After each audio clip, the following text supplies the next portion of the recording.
Bonsoir très chers auditeurs, vous qui nous suivez de partout dans le monde sur Radio Jiwe. C'est encore une fois votre frère Eric Kamba et ce soir, je suis accompagné d'un bien-aimé que j'aime beaucoup, un frère, un elder dans la foi. Sans plus tarder, j'aimerais saluer notre orateur de ce jour, le frère Joël Mananga. Bonsoir frère Joël. Bonsoir frère Eric. Comment est-ce que vous allez? Je me porte bien par la grâce de Dieu et j'espère de même pour vous. Moi aussi je me porte bien par la grâce de Dieu et ce soir nous allons essayer de parler d'un thème que le Seigneur nous a mis à cœur pour ce temps. Nous allons parler de la connaissance, toujours dans la suite des enseignements à l'école d'Apollos. Nous allons parler de la connaissance de Dieu et sans plus tarder j'aimerais passer la parole à celui qui nous apportera la parole ce soir, le frère Joël Mananga. Merci bien frère Eric, je salue tous les auditeurs qui arrivent à nous suivre à ces moments et nous bénissons le nom du Seigneur qui nous accorde la grâce d'être parmi nous encore en ce soir et comme cela nous a été annoncé par le frère Eric, nous allons aborder le thème sur la connaissance de Dieu, la connaissance de Dieu. Je t'exhorte, si tu es en train de nous suivre en ces moments, à prendre un stylo, un cahier avec toi. Et nous allons partager ce que le Seigneur a mis dans notre cœur pour son peuple en ce soir. Alors, il est important de savoir que ce thème, la connaissance de Dieu, est tellement vaste, je pourrais dire plus que même le globe terrestre soi-même. C'est que c'est difficile en quelques minutes qui nous est accordé en ce soir de pouvoir tout aborder.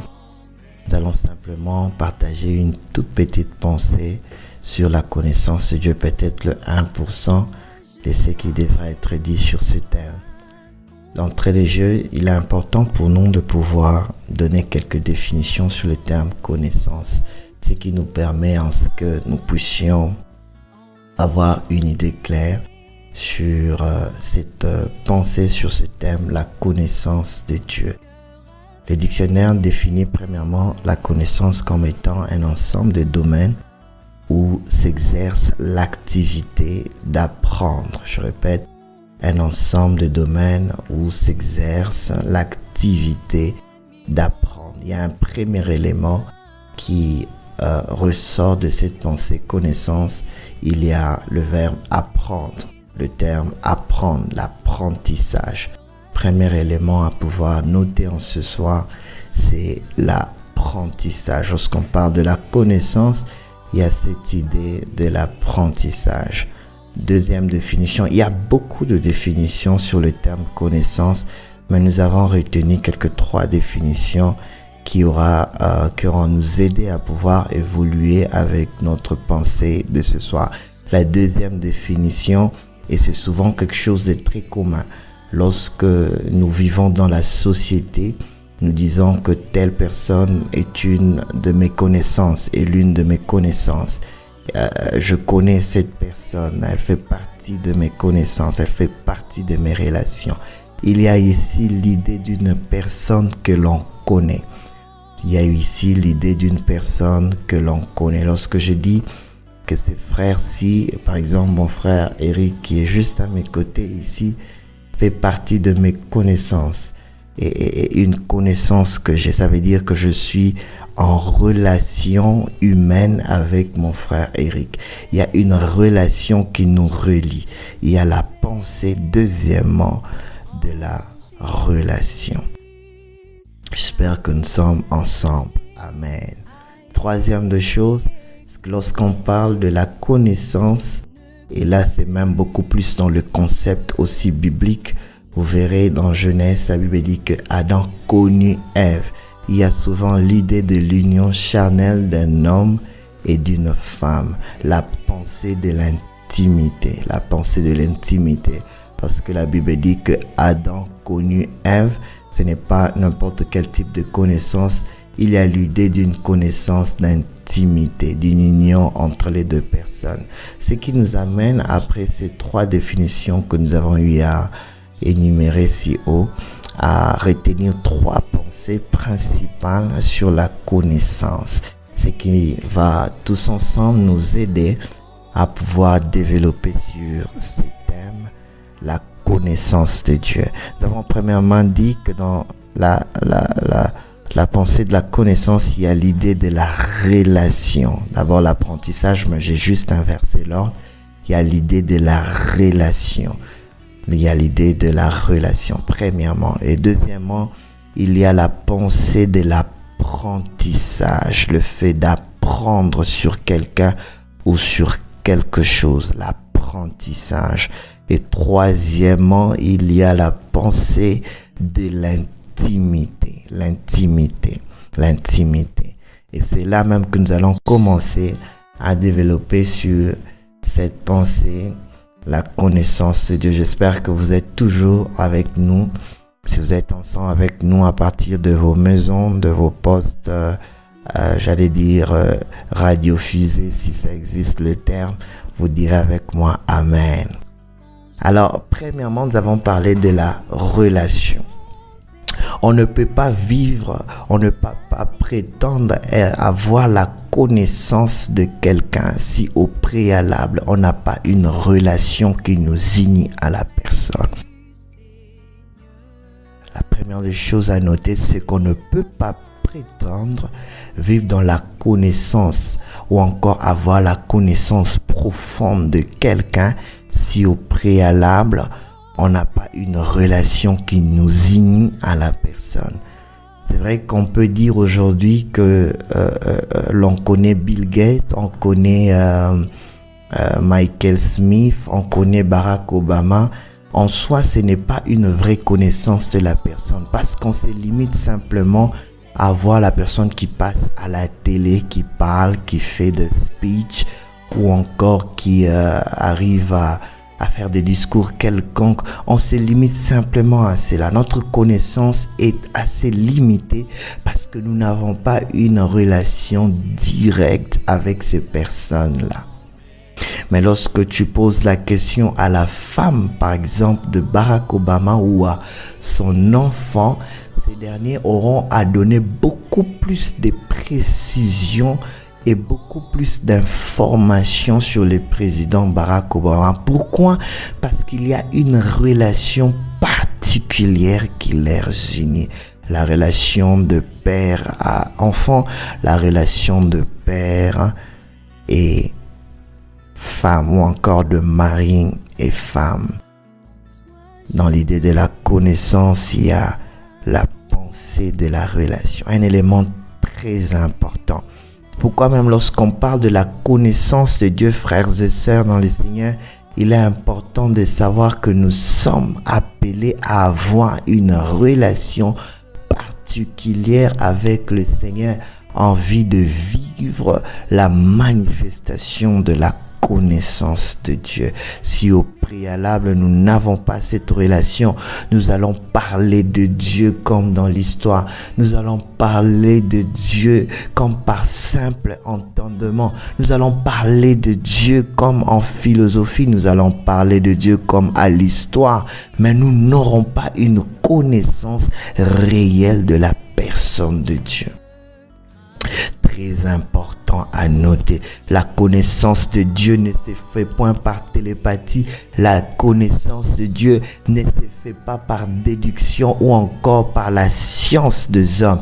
La connaissance de Dieu nous parvient au préalable par la relation que nous entretenons avec lui.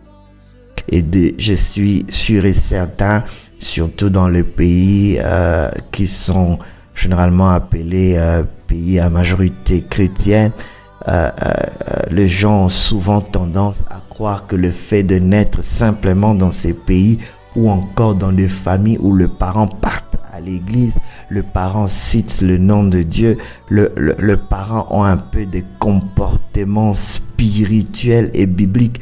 On croit que le fait qu'on naisse dans cet environnement-là fait de nous ou encore nous donne directement accès à la connaissance de la personne de Dieu.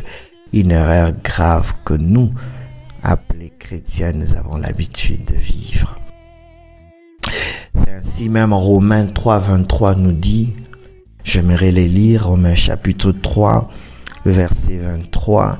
La Bible dit « Car tous ont péché et sont privés de la gloire de Dieu. » Car tous ont péché et sont privés de la gloire de Dieu. Frères et sœurs, même si nous sommes, j'aimerais personnifier cela, même si tu es né dans une famille chrétienne, même si tu cites le nom de Dieu, même si tu as l'habitude d'aller à l'église, frères, sœurs, dans le Seigneur, cela ne nous amène pas d'office à vivre en relation avec le Seigneur. Non, pas du tout. La Bible nous fait savoir que tous ont péché et sont privés de la gloire de Dieu. Il y a un élément important à noter ici, qu'il y a tout dans le tout et il n'y a rien dans les riens. Donc quand la Bible disait tout, ça n'excluait personne, inclut même les hommes de Dieu, les enfants des hommes de Dieu, incluant même les enfants, j'allais dire de prêtres, mais les prêtres malheureusement n'ont pas d'enfants, incluant le frère ou le neveu, le cousin de prêtre, des gens qui sont censés être appelés spirituels. Le fait simplement d'être né sur cette terre, ce verset nous inclut tous, car tous ont péché et sont privés de la gloire de Dieu. La vérité avec ces concepts, c'est que le fait simplement que nous sommes nés de la nature d'Adam, nous sommes descendants d'Adam, nous avons hérité la nature du péché. En d'autres termes, ce texte voulait simplement dire que car tous ont péché, nous sommes privés de la relation directe avec Dieu. Le péché d'Adam, nous le savons tous bien, avec Ève dans le jardin d'Éden où ils ont eu à manger le fruit interdit par le Seigneur, ils ont désobéi à la loi de Dieu. Adam et Ève qui avaient en eux la nature innée de la sainteté, la relation, la communion innée avec Dieu, du fait simplement qu'ils ont désobéi à la volonté de Dieu, ils ont eu à couper cette relation avec le Seigneur. Et ainsi, nous tous qui naissons d'Adam, nous tous qui naissons de la chair, de l'union de l'homme et de la femme, nous héritons en nous cette nature et cette colère de Dieu. Et ainsi, personne ne peut se prétendre avoir automatiquement une relation avec Dieu, quelle que soit la famille par laquelle tu sors. Il y a un passage dans Romains qui dit, c'est que par un seul homme, le péché est entré dans le monde, et par un seul homme aussi, la vie est venue dans le monde. La bonne nouvelle, c'est que Dieu le Père ne nous laisse pas dans cette condition-là simplement, mais il nous apporte une bonne nouvelle. Au verset 24, la Bible dit, et ils sont gratuitement justifiés par sa grâce, par le moyen de la rédemption qui est en Jésus-Christ. C'est qu'il y a une voie qui nous donne accès à la relation avec Dieu. Il y a une voie qui nous donne accès à la réconciliation avec Dieu. Je le répète encore et encore, ce n'est pas la foi de tes parents. Je le répète encore et encore, ce n'est pas parce que tu ne commets pas de péché ou encore tu as une bonne morale que tu as une relation avec Dieu. Non, frères et sœurs dans le Seigneur, ce n'est pas cela qui te donne accès à la relation avec Dieu. La Bible nous donne déjà un moyen, c'est que c'est Jésus, c'est en Jésus-Christ, frères et sœurs, dans le Seigneur que se trouve la réconciliation avec Dieu le Père. C'est en Jésus-Christ que se trouve la relation. Seul le Seigneur Jésus-Christ a eu ce privilège d'avoir, hormis Adam et Ève, la relation de père et de fils. Est-ce que quelqu'un là peut dire avec nous amen? Très important, on avance. La relation avec Dieu s'est construite en Jésus-Christ. C'est construit en Jésus-Christ. C'est ainsi que dans Jean chapitre 1, au verset 11 à 13, je vais lire au nom du Seigneur, la Bible dit: elle est venue chez les siens ne l'ont point reçue, mais à tous ceux qui, verset 12, qui l'ont reçu, à ceux qui croient en son nom, elle a donné le pouvoir de devenir enfants de Dieu, lesquels sont nés, verset 13, non du sang, ni de la volonté de la chair, ni de la volonté de l'homme, mais de Dieu. Voici la voie que l'Éternel nous donne en vue de vivre la réconciliation avec lui par Jésus-Christ, où nous avons désormais la relation Père et Fils avec Dieu. Et c'est par Jésus-Christ. Jean 1, 11 à 13 nous le fait savoir lorsqu'on parle de ce qu'à tous ceux qui l'ont reçu, à ceux qui croient en son nom, elle a donné. Le elle dont il s'agit, c'est de la parole de Dieu qui a pris chair. Donc Jésus, vous pourrez lire cela juste au début de ces chapitres de Jean 1. Donc lorsque nous croyons en Jésus-Christ, nous devenons désormais enfants de Dieu. La relation qui nous unit désormais avec le Père, avec Dieu, c'est la relation de Père et de Fils. C'est un élément qui nous booste, qui nous donne accès à la connaissance de Dieu, parce que nous avons dit au départ qu'il n'est pas possible de vivre, de connaître, d'avoir la connaissance de Dieu, de grandir dans la connaissance avec Dieu sans au préalable avoir une relation avec lui. C'est ainsi que Romains 10, 9 à 10 dit: si tu confesses de ta bouche le Seigneur Jésus et si tu crois dans ton cœur que Dieu l'a ressuscité de mort, tu seras sauvé. Verset 10, car c'est en croyant du cœur qu'on parvient à la justice, c'est en confessant de la bouche qu'on parvient au salut, à la réconciliation avec Dieu, en d'autres termes, selon ce que l'Écriture dit. Amen. Très important. C'est ainsi, mon frère, ma sœur dans le Seigneur, alors que tu es en train de suivre cette émission, tu n'as jamais reçu Jésus-Christ dans ton cœur. Tu n'as jamais eu à avoir une expérience personnelle et particulière avec lui.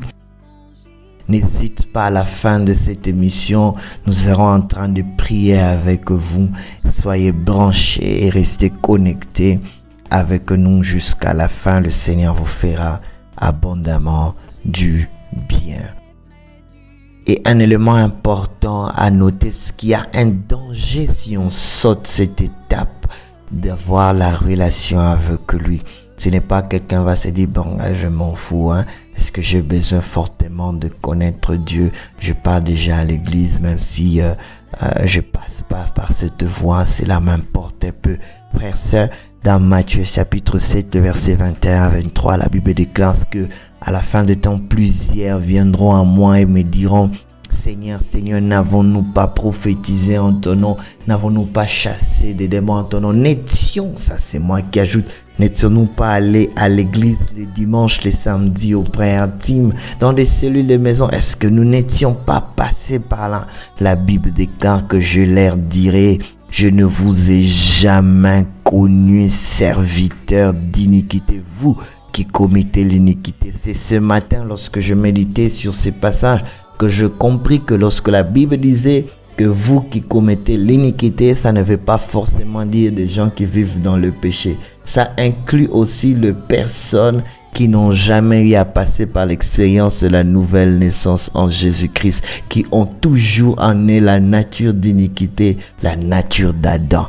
Donc le Christ nous met tous, je dirais nous par générosité, mais les remet tous, parce que moi j'ai déjà cru en Jésus, les remet tous dans un sac, le sac de personnes qui commettent l'iniquité. Lorsque tu ne donnes pas, tu ne reçois pas le Christ dans ta vie, tu ne passes pas par l'expérience de la nouvelle naissance, frère, sœur, dans le Seigneur au dernier jour, quel que soit ce que tu as eu à faire pour Dieu, quel que soit ce que tu fais pour Dieu, quelles que soient tes prédications, quelle que soit ta connaissance estimée de Dieu, tu seras rejeté et tu n'entreras pas dans le royaume des cieux. Et ainsi, nous sommes tous appelés à passer par cette expérience. Deuxième élément important à noter sur la connaissance de Dieu, nous avons dit qu'il y a l'idée de l'apprentissage. Dans 1 Corinthiens 13, 9 à 10, je vais les lire rapidement. 1 Corinthiens 13, 9 à 10. L'apôtre Paul dit ceci, c'est que car nous connaissons en partie et nous prophétisons en partie, mais quand ce qui est parfait sera venu, ce qui est partiel disparaîtra. Nous connaissons en partie et nous prophétisons en partie. Frères et sœurs dans le Seigneur, il est important de savoir et de noter que la connaissance de Dieu n'est jamais totale, elle est plutôt partielle et progressive. C'est ainsi que nous sommes appelés à vivre dans l'humilité, frères et sœurs. C'est ainsi que nous sommes appelés à être humbles dans nos opinions sur Dieu. Car même le grand apôtre Paul, vous imaginez, celui qui a écrit presque la moitié du Nouveau Testament, le plus grand écrivain de la Bible, celui qui a bâti même plus d'églises dans la Bible, on peut l'estimer ainsi, l'apôtre Paul arrive à dire à la fin, je pense même de sa mission, de sa première mission dans l'église de Corinthe, que ce que nous connaissons en partie. Oh, je prie que dans l'église du Seigneur, qu'il naisse des hommes et des femmes qui, malgré l'intelligence, la connaissance, les opinions qu'ils ont sur Dieu, malgré les révélations et les expériences, nous arrivons à demeurer, à rester humbles, à savoir ce que Dieu ne m'a pas révélé, il le révèle à mon frère Eric. Ce que Dieu ne révèle pas à mon frère Eric, il le révèle à un autre frère. Ainsi, il y aura toujours l'idée de la complémentarité dans le corps de Christ. Arrêtons de nous battre, frères, sœurs. Arrêtons de nous croire supérieurs en connaissance. Même l'apôtre Paul dit que nous connaissons en partie. Nous prophétisons même en partie. Simplement, mais lorsque ce qui est parfait ici s'agit de la fin des temps, paraîtra, tout ce qui est partiel disparaîtra. Ce n'est qu'au ciel que nous aurons une connaissance parfaite de Dieu. C'est pourquoi même l'apôtre Paul, quelque part, lui-même dit, c'est que je cours pour atteindre la perfection. Très important. Donc, tous ensemble, nous sommes dans une école perpétuelle de l'apprentissage de Dieu. Oh, j'aimerais dire à quelqu'un ce soir qui me suit, c'est que personne n'a déjà reçu des certificats de graduer à l'école de la connaissance de Dieu. Nous sommes étudiants et nous resterons étudiants, et je dirais cela mieux, élèves à l'école de Dieu jusqu'à ce que nous arrivions au ciel, que l'humilité puisse remplir nos cœurs. Très important. Nous allons essayer de faire un parallélisme parce que nous parlons de l'apprentissage. Vous savez, lorsque quelqu'un se lance dans l'apprentissage d'un domaine particulier, il y a des éléments qui reviennent. Lorsque quelqu'un se lance dans l'étude ou l'apprentissage d'une science, d'un domaine, d'un métier, de quelque chose de particulier, il y a des choses qui arrivent à se manifester. Il y a des choses que nous sommes appelés à faire afin de vivre ou encore d'atteindre la connaissance parfaite dans ces domaines. Lorsque par exemple quelqu'un qui a fait l'économie, un jour voudrait apprendre l'informatique et devenir un informaticien, un programmeur. Il y a des éléments que cette personne est appelée à suivre. Cette personne, premièrement, va se procurer un manuel. Je vais le dire pêle-mêle. Premièrement, va se procurer un manuel de ces domaines. Par exemple, tu étais en économie, tu veux faire l'informatique pour mieux apprendre et avoir une connaissance approfondie sur l'informatique. Tu chercheras à te trouver un livre qui parle de ces domaines d'informatique. Et plus tu te mettras à étudier ce domaine, plus tu te mettras à apprendre dans ce domaine au travers de ces manuels, ça va accroître ta connaissance dans ce domaine. C'est ainsi, frères et sœurs, pour nous, le manuel qui nous aide à grandir dans la connaissance de Dieu, c'est bel et bien la parole écrite de Dieu qui est la Bible. Tu ne peux pas prétendre chercher et aimer à grandir dans la connaissance de Dieu, frères et sœurs, si tu n'aimes pas méditer la parole de Dieu. C'est ainsi dans Matthieu chapitre 4, le verset 4, la Bible déclare ce que l'homme ne vivra point du pain simplement, mais aussi de toute parole qui sort de la bouche de Dieu. Et la Bible est cette parole qui est sortie de la bouche de Dieu. Lorsque tu la consommes, lorsque tu la médites, tu la lis, tu passes ton temps à méditer dessus et à apprendre de cet ouvrage. Ta connaissance de Dieu grandit.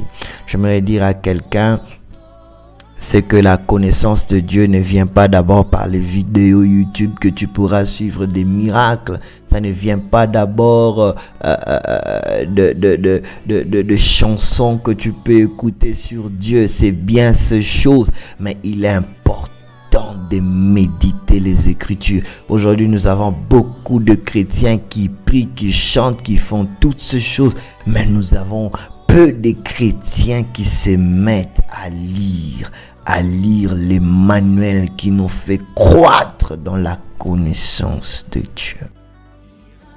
Deuxième élément qui peut aider à ce que quelqu'un qui apprend l'informatique, comprenez que je parle de l'informatique parce que je suis informaticien, qui apprend l'informatique, à grandir dans ce domaine informatique, c'est que cette personne, si elle est inscrite dans une école ou encore dans un collège ou dans une université où on enseigne l'informatique, il y a un professeur certainement qui arrive à dispenser la matière. Et l'élément qui peut aider à cette personne de pouvoir grandir en connaissances informatiques, c'est le fait que cette personne passe aussi des temps d'échange avec le professeur qui maîtrise déjà la matière. Le temps d'échange. Plus tu seras en train de parler avec ton professeur, de le poser des questions et aussi d'écouter ton professeur te répondre et t'orienter. C'est dans ces moments pareils que la connaissance dans le domaine informatique grandira. Ici, il y a l'idée de la prière. Frères et sœurs, nous voulons grandir en connaissance de Dieu. Il est important pour nous, il est important pour toi, mon frère, ma sœur qui me suit en ces moments, d'aimer la prière. Car c'est dans la prière que nous passons des temps d'échange avec Dieu, où nous lui parlons, nous lui posons des questions et lui aussi en retour nous pose des questions ou encore nous répond plutôt et nous oriente et nous parle de lui et notre connaissance de sa personne grandit. Troisième élément de quelqu'un qui apprend l'informatique, tu peux remplacer l'informatique par le domaine que tu aimes le plus. Moi, je parle de l'informatique parce que je l'aime autant. Il y a un élément de plus, le troisième qui peut aider cette personne à grandir dans la connaissance, dans le domaine informatique. C'est que nous l'avons souvent expérimenté, parce que lorsqu'on veut grandir dans un domaine particulier, on s'est fait encadrer par quelqu'un qui nous a précédés dans ce domaine et qui a une connaissance supérieure à la nôtre dans ces domaines.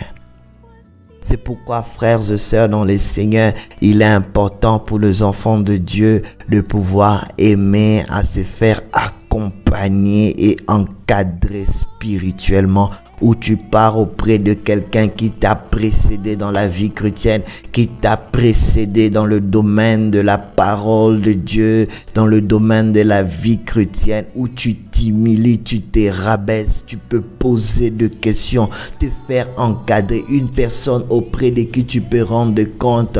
Aujourd'hui, nous avons beaucoup trop de chrétiens Melchisedec. C'est ainsi qu'il y a beaucoup de drames dans le christianisme. Lorsque vous lisez la Bible, vous verrez que même les grands apôtres Paul, il a rencontré Dieu seul dans Acte 9, mais la suite, dans Acte 15, la Bible dit qu'il est allé assister à la conférence de Jérusalem. Pourquoi?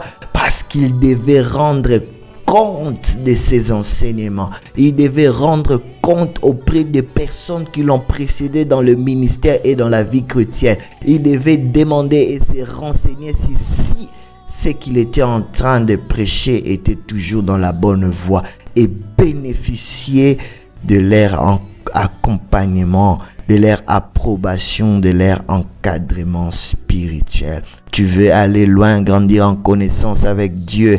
Aie l'humilité de chercher des personnes, des hommes ou des femmes que Dieu a eu à utiliser ou utilise encore, des hommes et des femmes qui t'ont précédé dans la vie chrétienne, qui peuvent t'apprendre des choses que par toi seul tu ne pourras pas apprendre.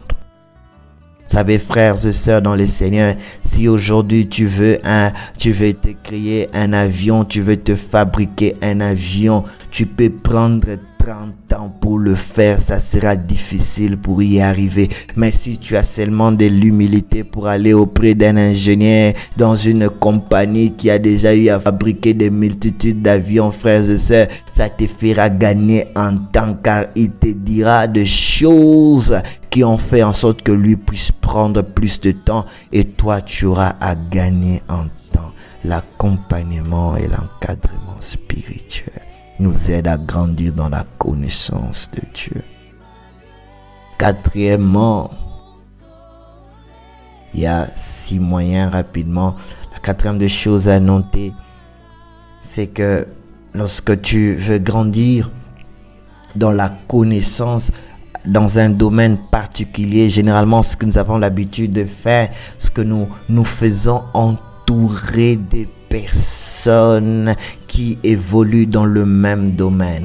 Lorsque je vais apprendre l'informatique, lorsque quelqu'un veut apprendre l'informatique, ses plus grands proches, logiquement, ne devront pas être des personnes qui font la médecine, parce que là, il lui parlera du pancréas, il lui parlera des intestins, il lui parlera de reins, de foie et de toutes ces choses qui n'ont rien à voir avec l'informatique. Et cette personne ne pourra pas évoluer dans ce domaine. Si ce dernier veut réellement croître en connaissance, il faut s'entourer des personnes qui parlent souris, des personnes qui parlent le clavier, des personnes qui parlent application et site web, des personnes qui parlent informatique. Ainsi, cet environnement-là te fait croître dans la connaissance de Dieu. Beaucoup d'enfants de Dieu, beaucoup d'entre nous, nous n'arrivons pas à grandir dans la connaissance de la personne de Dieu. Dieu reste un mythe pour nous. Pourquoi? Parce que nous prétendons vouloir le connaître, mais notre entourage est rempli de personnes qui nous parlent des vêtements. Notre entourage est rempli de personnes qui nous parlent de copains, de copines, de l'alcool. Notre entourage est rempli de personnes qui nous parlent de boîtes de nous, frères et sœurs dans le Seigneur. Si tu veux grandir, tu dois prendre le courage de nettoyer ton entourage. J'aimerais d'ailleurs dire à quelqu'un en ce soir, ce que tu es appelé à être en paix avec tout le monde, mais tu n'es pas appelé à être ami intime de tout le monde. Tu n'es pas appelé à mettre tout le monde dans ton cercle privé. Même Jésus-Christ de Nazareth, le bon, le plus bon de tout le bon, n'a pas eu tout le monde. Il n'a pas eu des pharisiens dans son entourage, parce que c'était des gens qui avaient une façon erronée de voir le Seigneur. Il ne pouvait pas le mettre dans son entourage simplement par compassion. Non, il a cherché des gens qui pouvaient parler le même langage que lui. La Bible nous exhorte à être en paix avec tout le monde, mais la Bible ne nous oblige pas à être amis de tout le monde. Quel est ton entourage? J'aimerais dire à quelqu'un, dis-moi l'entourage que tu as, je te dirai quel est le degré de connaissance de Dieu que tu pourras avoir. C'est pourquoi même dans 1 Corinthiens 15, 33, la Bible dit, ne vous y trompez point, mes frères et sœurs, les mauvaises compagnies corrompent le bon maître. Ne vous y trompez pas, ne te trompe pas un seul instant. Le fait que tu aies une mauvaise compagnie de personnes qui n'aiment pas connaître Dieu, qui ne connaissent pas Dieu, frères et sœurs, cela va bloquer ton processus de croissance dans la connaissance de Dieu. Est-ce que je suis en train de dire ici que nous ne devons pas aimer les païens? Non. Est-ce que je suis en train de dire que nous devons être en inimitié avec les païens? Non, pas du tout. Cela n'est pas ma pensée. Nous sommes appelés à les aimer. Nous sommes appelés à les côtoyer, à leur prêcher la parole de Dieu jusqu'à ce qu'ils soient transformés. Mais la Bible ne nous oblige pas un seul instant de nous donner un entourage de personnes qui n'aiment pas le Seigneur. Pourquoi même David dans les livres des psaumes pouvait dire « Je suis l'ami de tous ceux qui craignent ta parole ». Cinquième de choses importantes à noter sur la connaissance de Dieu, sur l'apprentissage. Ce que tu sais, frères et sœurs dans le Seigneur, si tu es en train d'apprendre un domaine quelconque, même si tu pars en classe et que le professeur te pompe la matière, il te dit pour développer une application, il faut faire ceci, il faut faire cela, il faut utiliser tel langage de programmation, il faut télécharger telle vidéo, faire ceci ou cela. Même si le professeur t'enseigne pendant 10 heures du temps et que tu dis non, nous avons le plus grand professeur de l'humanité, mais au temps où tu rentres à la maison, tu n'as pas de temps de pratiquer ce qu'on t'a enseigné, frères et sœurs. La connaissance dans ce domaine ne sera que théorique mais pas pratique. La connaissance dans ce domaine ne sera que des illusions mais pas la réalité. Tu veux grandir dans la connaissance de Dieu. Apprends à pratiquer ce que tu entends. Apprends à mettre en pratique ce que tu entends. J'aimerais dire à quelqu'un ce soir, frères et sœurs dans le Seigneur, ne te glorifie pas de la quantité ou encore du degré de la connaissance que tu as de Dieu. Elle est vaine si au préalable tu ne la gardes pas et tu ne la mets pas en pratique. C'est pourquoi l'Écrit dans Luc 11 au verset 28 pourrait dire « Heureux ceux qui écoutent la parole, non pas seulement qui l'écoutent mais qui la gardent. » C'est pourquoi dans Jacques 1 le verset 22 la Bible dit « Mettez en pratique la parole que vous écoutez, ne vous bornez pas à l'écouter simplement et à vous tromper par de faux raisonnements. » La mise en pratique de ce que tu entends de Dieu, de ce que tu connais déjà. Oh my God, j'aimerais dire à quelqu'un, ne cherchez pas à connaître les dimensions surélevées de Dieu, le profondeur de Dieu, à grandir dans la parole de connaissance, les prophéties, les songes.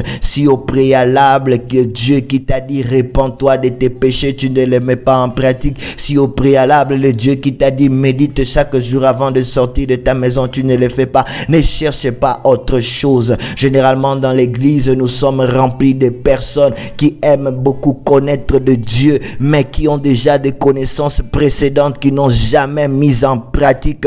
Frères et sœurs, c'est du gâchis pour quelqu'un qui connaît beaucoup de Dieu, mais qui ne met point cela en pratique et qui recherche encore beaucoup plus. Frère, il est temps que nous puissions revenir à nous-mêmes et que nous puissions nous repentir et comprendre que Dieu n'est pas à la quête des personnes qui cherchent à emmagasiner la connaissance sur sa personne. Dieu est à la recherche de personnes qui, du peu qu'ils connaissent de lui, peuvent le mettre en pratique et impacter les nations. Paul, après 3 jours simplement de sa conversion, a commencé déjà à prêcher l'évangile et à gagner les nations pour Jésus-Christ. Mais aujourd'hui, nous sommes bourrés des rémas, des révélations. Nous avons des parallélismes bibliques, de l'équilatérisme biblique, beaucoup trop de connaissances. Nous avons les Grecs, l'hébreu, nous avons toutes ces choses, l'étymologie biblique, tous ces gros mots. Mais dans la pratique des choses, nous ne faisons rien. Nous n'impactons pas nos milieux. Nous ne sommes pas sur le champ des terrains proclamer l'évangile de Christ. Dieu n'a que faire de toutes les connaissances que nous avons de Dieu non mises en pratique. Alléluia. La pratique de ce que nous connaissons déjà. Nous allons terminer avec ce 6e point, 6e élément. Parce que lorsque Dieu nous pousse dans ces 5 précédents éléments où on a dit l'étude du manuel du domaine, premièrement, qui est la méditation de la parole de Dieu, deuxièmement, la prière, troisièmement, l'accompagnement, l'encadrement spirituel, quatrièmement, la compagnie de proches qui évoluent dans la connaissance de Dieu. Cinquièmement, on a parlé de la mise en pratique de la connaissance déjà acquise, te fait croître encore en connaissance. La Bible déclare, tu as été fidèle dans peu de choses, on te confiera encore beaucoup plus. Sixièmement, ce que quelqu'un pourra dire, mais tous ces principes, c'est compliqué à vivre, frère Eric.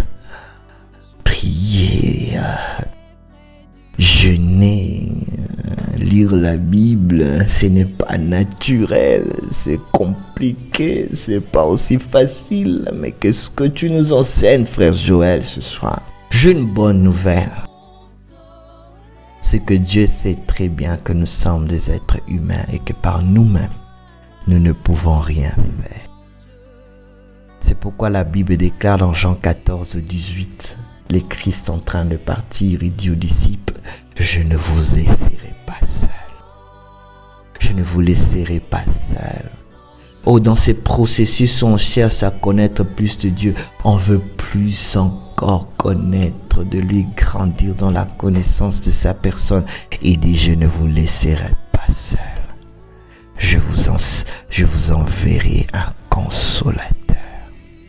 Je vous enverrai une aide. Le Saint-Esprit. C'est pourquoi l'apôtre Paul, dans les livres, dans l'épître dans son épître aux Philippiens, j'aimerais lire cela avec nous et terminer ces passages.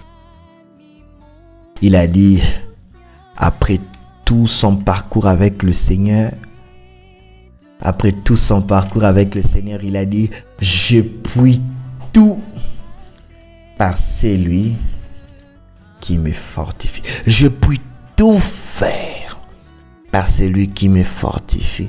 Je me dis à quelqu'un ce soir, alors que nous sommes en train de terminer, Dieu ne te laisse pas seul. Et ne te fais pas comme si les hommes de science qui te disent va et fais des recherches personnelles pour grandir en la connaissance de ma personne. La Bible déclare toutes choses ont été créées par lui. En lui, avec lui et pour lui. Je me dis à quelqu'un, la connaissance de Dieu s'obtient par lui, avec lui, en lui et pour lui, et pas en dehors de sa personne. C'est pourquoi le Saint-Esprit vient dans la vie des enfants de Dieu. Lorsque tu reçois les Christ dans ta vie, comme Seigneur et Sauveur, d'office tu as le Saint-Esprit en toi, même si tu ne tombes pas par terre, même si tu n'as pas de frissons, le fait que tu aies cru au Seigneur Jésus-Christ, tu t'es repenti de tes péchés, ça te donne accès, à l'Esprit de Dieu dans ta vie. Et lorsque l'Esprit de Dieu vient au-dedans de toi, il te conduit.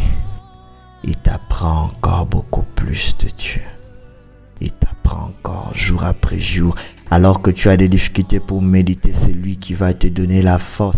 Alors que tu as des difficultés pour prier, c'est lui qui va te soutenir. Alors que tu tendras comme à tomber dans le péché, c'est lui qui va te relever, te fortifier afin d'avancer. Je vous enverrai un consolateur, je vous laisserai point orphelin. Que Dieu nous bénisse abondamment. Amen, amen, amen. Alors pour cela, avant de nous séparer, j'ai quelques petites questions à poser pour nos très chers auditeurs, pour permettre à ceux qui nous suivent de partout de mieux comprendre encore ce que nous avons eu à développer. La première question est que vous avez parlé de 3 choses. Vous avez parlé de la relation, de l'apprentissage et de l'intimité. Alors, quelle est l'importance de l'intimité dans la connaissance de Dieu? Quelle est l'importance de l'intimité dans la connaissance de Dieu?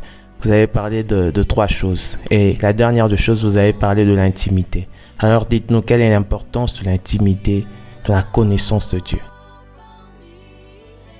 Merci, bien-aimé frère Eric. L'intimité a une grande place dans le cœur de Dieu. L'intimité a une grande place dans la connaissance de Dieu. Nous l'avons dit au départ, c'est que dans la pensée même de Dieu, lorsqu'on parle d'Adam qui a connu Ève, il y a là l'idée de connaître de manière intime l'autre personne. Et Dieu veut que nous fonctionnons dans une dimension similaire où nous avons à le connaître par l'intimité. Et il est important de savoir d'abord que Dieu n'est pas à la quête de personnes qui le servent. Dieu n'est pas à la quête de personnes qui parlent de lui. Dieu d'abord n'est pas à la quête de personnes, de gens qui peuvent faire quelque chose. Oh my God, j'aime ce qui vient. À la quête de personnes qui travaillent pour lui. Lorsque vous lisez les évangiles, vous verrez que le Christ, lorsqu'il voulait constituer son équipe de disciples, la Bible dit qu'il les appela pour être avec lui et ensuite les envoya. Avant d'envoyer les disciples, Jésus-Christ de Nazareth les a appelés d'abord. Premier objectif, être avec lui. Il y a là la pensée de l'intimité. Nous devons savoir, frères et sœurs dans le Seigneur, c'est que avant de se lancer dans n'importe quelle mission pour Dieu, Dieu veut que tu sois d'abord avec lui avant de travailler pour lui. Et être avec lui, il y a là même l'importance et l'idée de l'intimité. C'est vrai que c'est un très grand thème qui nous doit toute une autre mission pour parler de l'intimité avec Dieu. Mais en résumé, c'est simplement quand on parle d'intimité, il y a l'idée de la communion avec Dieu. Et quand on parle de la communion avec Dieu, il y a là la pensée de la paix avec Dieu. Et lorsqu'on parle de la paix avec Dieu, il y a là l'idée de la réconciliation en Jésus-Christ lorsque nous croyons en lui et aussi lorsque nous marchons en conformité de sa parole. Amen. Et je m'en vais déjà poser une deuxième question. Vous avez parlé de l'apprentissage. Et lorsque j'étais en train de vous suivre, vous avez dit que dans l'apprentissage, il faut aussi se faire encadrer. L'encadrement. Donc, pendant ces temps de la fin, la plupart des gens se plaignent. Ils se disent, nous voulons être encadrés, mais il n'y en a pas de gens qui peuvent nous encadrer dans l'église. Et ils sont encadreurs d'eux-mêmes. Alors, qu'est-ce que vous pouvez dire? Quels conseils pouvez-vous donner à ces gens, à ces types de gens qui pensent qu'il n'y a pas d'exemple dans l'église et qu'il n'y a pas d'encadreurs qui peuvent les encadrer dans l'église? Ils connaissent tout de la part de Dieu. Ils sont tellement riches en connaissances. Qu'est-ce que vous pouvez leur dire? Merci, bien-aimé frère Eric. Ce que je vais dire d'entrée des jeux, c'est que c'est une réalité de nos jours que nous sommes en manque de personnes exemplaires, des aînés exemplaires, des personnes qui nous inspirent dans la crainte de Dieu, dans la connaissance de Dieu. C'est une réalité vraie qui se vit de nos jours. Mais il est important de savoir que comme du temps d'Élie où il pouvait dire à Dieu que je suis resté le seul prophète qui n'a pas eu à fléchir les genoux devant Baal, Dieu lui a dit quoi? Je me suis réservé 7000 autres. Vous savez qu'il y a eu une réserve au temps d'Élie alors que Christ n'était même pas mort à la croix. Et à combien plus forte raison aujourd'hui où Christ a eu déjà à mourir pour nous à la croix, il y a une grande autre réserve de personnes qui n'ont pas fléchi les genoux devant la vie du monde et qui peuvent nous servir d'exemple et de modèle.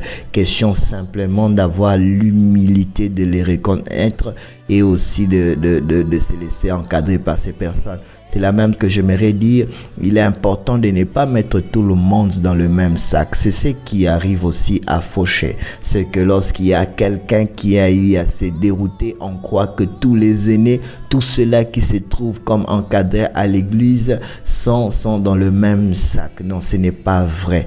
Il y a encore de personnes qui tiennent le coup et qui peuvent nous servir de modèle. Et même ceux-là qui sont tombés, nous ne le condamnons pas ou encore le chassons du sacerdoce. Il y a le moyen pour eux de se repentir et d'apporter encore la connaissance qu'ils avaient déjà acquise avant leur chute. Ça pourra toujours nous servir.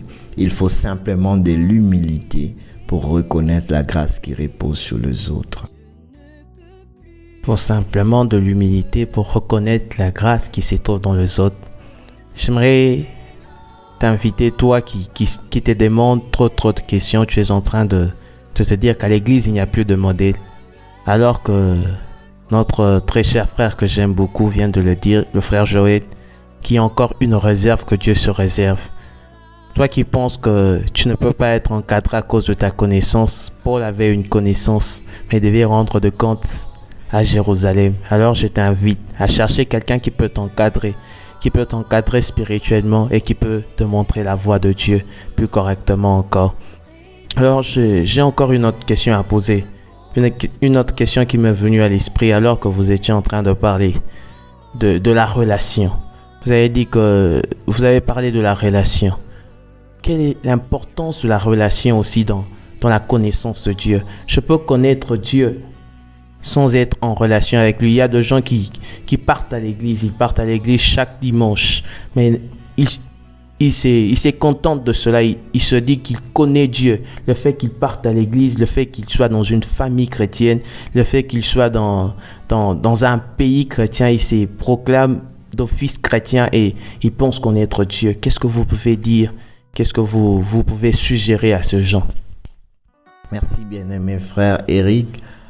Je dirais que, comme j'étais en train de le dire tantôt, lorsqu'il s'agit d'une connaissance qu'on doit faire d'une personne, c'est possible de connaître cette personne sans avoir une relation particulière. Mais le grand problème, c'est simplement que cette relation, cette connaissance plutôt, va demeurer superficielle parce qu'on n'a pas de temps d'approche avec la personne.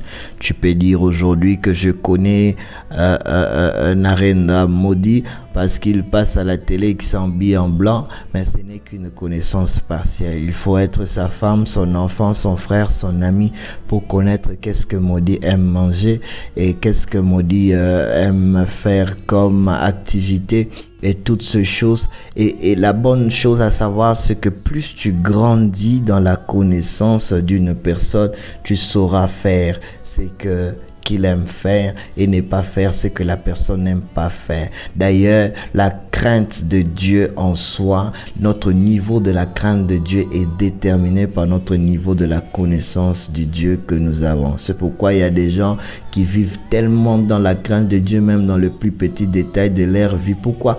Parce qu'ils ont connu Dieu à un niveau où ils comprennent que même les petits détails de leur vie, Dieu, le Dieu qu'ils connaissent, arrive à poser ses regards dessus. Et ainsi, pour arriver à ces niveaux-là de profondeur de la connaissance de Dieu, il est important au préalable d'avoir une relation particulière avec lui. Et cela ne peut intervenir que par la foi en Jésus-Christ. C'est là même que j'avais dit au départ que nous allons inviter toutes les personnes qui n'ont pas encore eu à recevoir le Seigneur Jésus-Christ comme Seigneur et Sauveur dans cette ce concept de la relation avec lui, tu pourras juste faire avec moi cette prière pendant quelques secondes. Et l'Éternel, par le Saint-Esprit, aura à t'agréer dans la famille des enfants de Dieu. Toi également qui es là, tu as déjà reçu Seigneur Jésus dans ta vie, mais tu t'es dérouté, tu te vois en dehors de la relation avec lui. Tu as perdu cette vie d'intimité que tu avais avec lui. Cette émission est venue, cette parole est venue pour toi, afin de te ramener sur la voie. Le fils prodigue, c'est vrai, était allé loin de son père. Il avait perdu la relation et l'intimité. Il avait perdu l'intimité avec son père, mais il n'avait pas perdu la relation avec son père qu'il avait au préalable. Le jour où il est revenu à Dieu, cette relation s'est reconduite dans l'intimité. Je veux dire à quelqu'un, tu as certes eu à chuter, tu avais cru en Jésus, mais tu as chuté après.